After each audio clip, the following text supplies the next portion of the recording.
Ito yung opensang bahala na, kaya rin di natin to masyadong napag-uusapan ang Boston noong regular season except sa Lakers fan nga tayo kasi ganito naman lagi ang kanilang opensa. 5 out yan at aasa sila sa best player or one of the best players nila na mag-generate ng tira sa sarili nila o sa kanyang kakampi. For example, ito ang si Jaylen Brown ngayon. Tinatao ni Nesmith na good matchup para sa Pacers. Hahamunin nila ang Pacers defense dito in a way na kung itong si Nesmith nga lang po ang tatao, baka mangibabaw ang opensa ni Brown. Pwede itong si Nembhard mag-help dyan, pwede rin si Shepherd ang mag-help dyan, pero nalilibre naman yung isa nilang kakampi. So mahirap. Tignan nyo noong dumaan si JB kay Shepherd, hindi na nga ito nag-help at ayun nga po, nangibabaw ang opensa ni JB.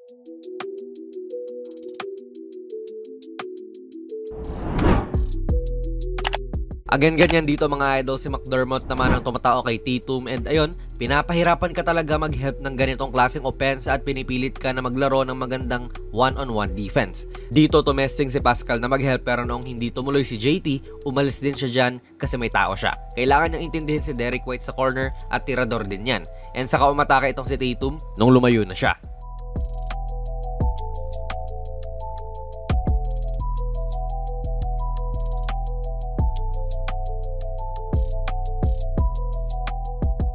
Nga pala mga idol, ang video na ito ay sponsored ng 1xBet, ang isa sa mga trusted betting sites dito sa Pinas at sa ibang bansa.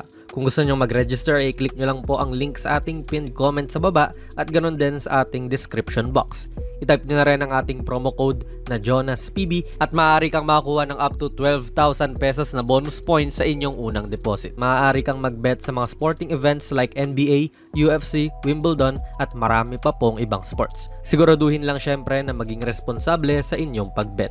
So kung ikaw ang depensa, okay ka lang siguro kung may mga solid defenders kayo ng one-on-one. Kasi tulad dito, i-expect mo bang kakayanin ni Shepherd yan mag-isa? Probably, baka ngayong playoffs nyo lang napanood itong si Shepherd Sa finals malamang si PJ Washington tong tatapat kay Tatum or si Derrick Jones Jr. Di mas may palag yun kesa dito kay Shepherd. Si Nesmith medyo hindi rin po sigurado kung mag-help siya rito o hindi kasi nga Derrick White nga po yung iniiwan niya na tulad ng sinabi natin kanina, tirador nga mula sa labas, so nag-help siya tapos lumayo rin naman at bumalik kay White. Ayan, gusto mo yung effort good job para sa rookie pero basically veteran na rin po ito si JT. Kain talaga yan, Matic.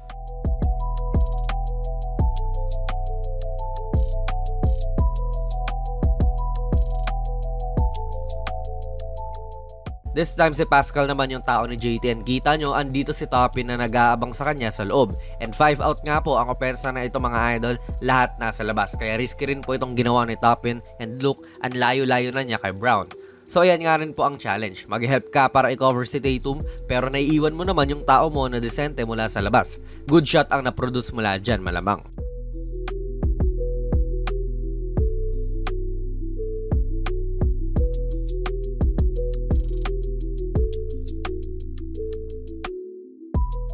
Kung kakayanin lang po ni Turner na tauhin itong si Tatum ng one-on-one, edi okay lang yon kung ikaw ang Pacers. So sa finals nga ulit malamang mangyayari to kina Gafford or Lively or even si Kleber. At magkaka-advantage nga rin yung Celtics sa ganito, gawa nga nung mas mabagal ang center kesa sa wing player nila.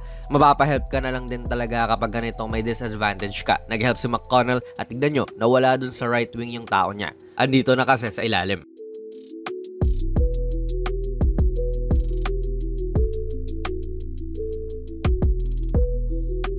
Kahit na nga hindi siya umatake, kakayanin niya talaga tong center kasi mabagal nga to kesa sa kanya. Di nakasabay si Turner. Again, kung kakayanin lang po ng defender ng tapatan to, walang problema talaga. Kaya nga ang klase ng opensa na ito bahala na. Kasi bahala na talaga si Tatum sa kung ano ang gagawin niya sa matchup na ito. Dito nila iaasa ang kanilang opensa and it's up sa Pacers kung mag-help sila. Dito wala, hindi na nag-help mga idol.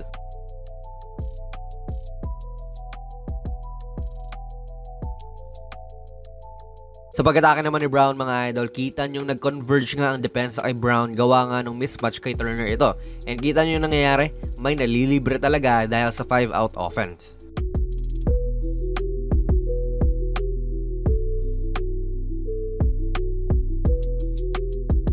This offense is very simple mga idol talaga. Bahala na si Tatum, bahala na si Brown, and paminsan, yung iba pa nga yung kumakana. Ang tanong lang kung mapipigilan ba nila, at ang sagot malamang hindi napigilan ng Pacers yun. Pwedeng kulang sila sa personnel, gawa nga nang wala si Haliburton. Pero yung defenders pa rin kayang-kayang iskora ng 007 duo ng Celtics. Hirap talaga bantayan lalo pa at nasa prime ang kanilang stars talaga. At yung supporting cast, better than ever din na pinangungunahan ni White at Holiday.